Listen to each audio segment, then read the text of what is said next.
the ultimate issue that I see with business owners, SME business owners, is that really they either don't get the sale, they don't get a sale away at all, and the numbers seem to speak to that, or they end up selling the business for what is a much smaller amount than they could have gotten,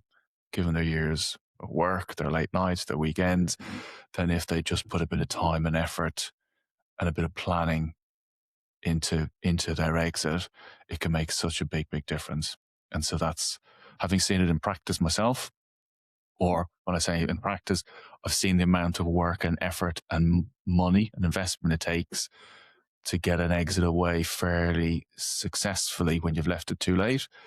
But if you're not really able to throw money at the problem, then it's really about time and doing things slowly and cautiously, and making sure you get your tax reliefs, and making sure you're getting your money out of the business tax efficiently, and making sure you've got something tangible for a third party to buy from you. And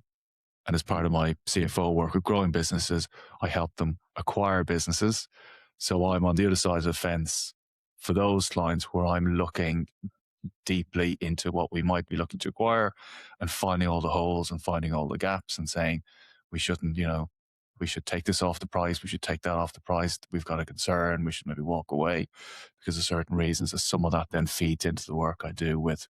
business owners planning to exit, because I can see what the common problems are and what the common, simple solutions to some of those issues are. And some of them are quite simple, and some of them are slightly longer term and more effort.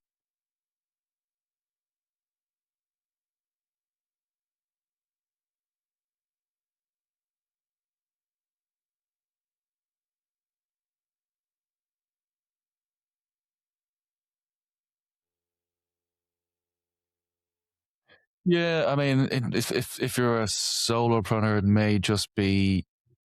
selling a client or a particular product or a bit of IP you own. But again,